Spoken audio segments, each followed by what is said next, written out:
เด็กหน่อยเสียมรักตับแตกพี่น้อง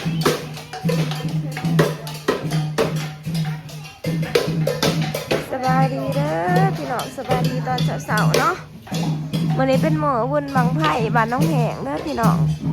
20:15มาเบิ่งบรรยากาศบุญบังไผ่แม่เอาเหลาเพิ่นก็สิเต้นโนตะลุกแต่งแบบนี้นะพี่น้องจะมาไปบ่ยายสบายดีพี่น้องบุญบังไผ่เนาะวันนี้แล้วสิพาอีเมทแต่งตัวตะลุกไปเต้นพี่น้องเขาเอิ้นว่าจะได้อีเมทก็เอิ้นมาเพิ่นเฮมาบ้านเฮ็ดหยังนี่มาศรัทธาโอ้มาเอาศรัทธาพี่น้อง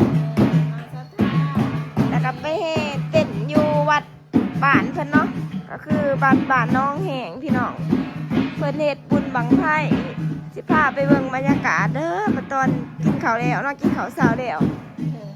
เพิ่นสิมาเต้นอันนั้นมาเบิ่งพ่อบ่าวสุกพ่อสิมาเต้นแต่ว่านี่คือเฮ็ดรอแท้ป้าโทรใส่สูตรคุณพ่อบ่าวสุกพี่น้อง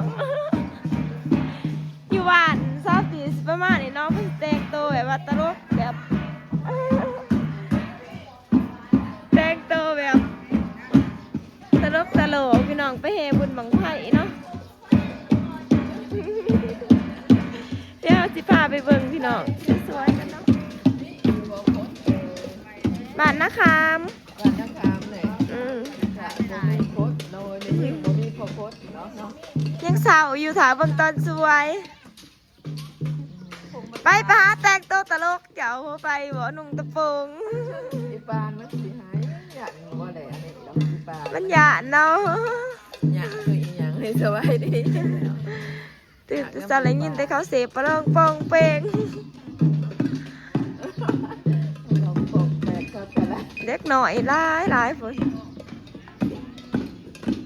เพื่อสิเฮหอปัดก่อนบ่แม่บ้านเฮาไผนี่แต่ดุงกองสีบ่แกแบบเพิ่นมาเอาศรัทธาอยู่บ้านเฮาแล้วก็แบบมา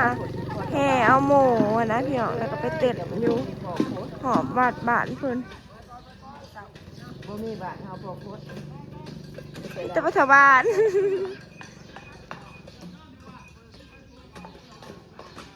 เนี่ยหาบอกนี่ดูว่าเขาแต่งตัว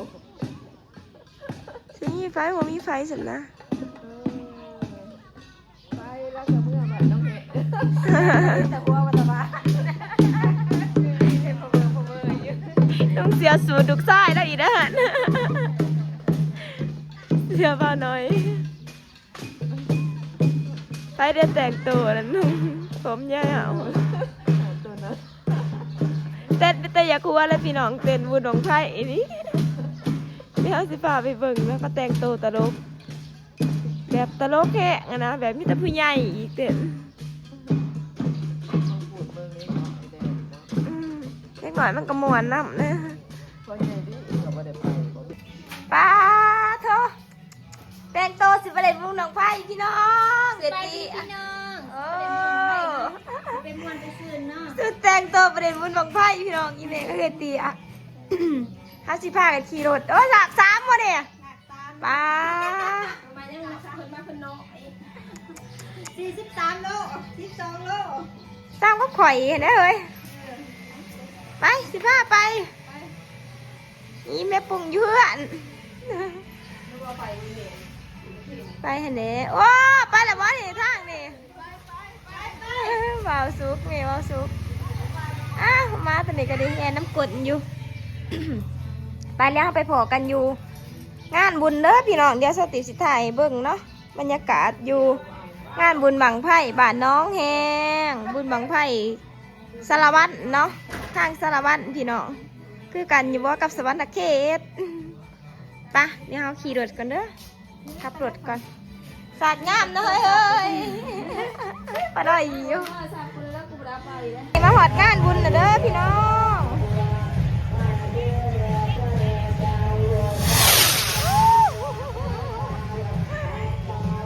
ไปเต้นน้ำเขาอยู่ในบ้านคุณเดี๋ยวเขาไปจอดรถกันเพื่องันบ่ จอดกันเนาะพี่น้องเลยพี่น้องเดี๋ยวซาติสิพาเบิ่งบุญบังไพ่เนาะบุญบังไพ่บ้านเขาเอง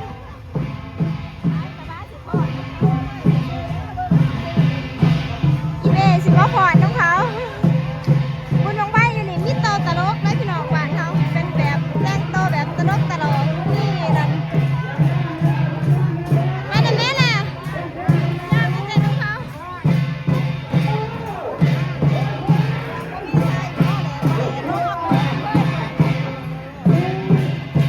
แล้วพามาเบิ่งพี่น้องบรรยากาศนะบุญบังไพ่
ปลาเต่าพี่น้อง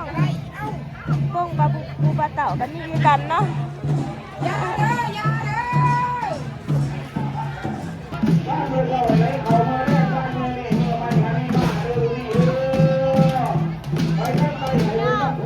เพศเนาะเพียงว่าเข้าใจยังเต็มอยู่ถ้าคนแจ้งโตกับเขา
ยานน้ำพี่น้อง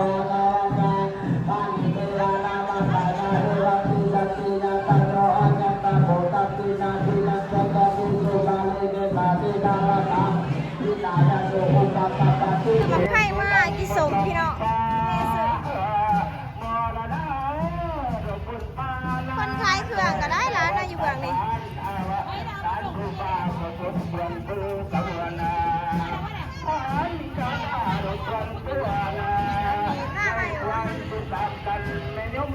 แม่แต่มันไข่แม่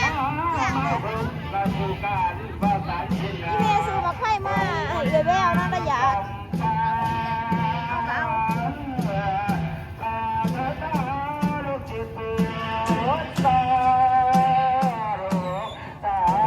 อาจารย์เต้นยังมาในเศร้าอยู่เด้อพี่น้อง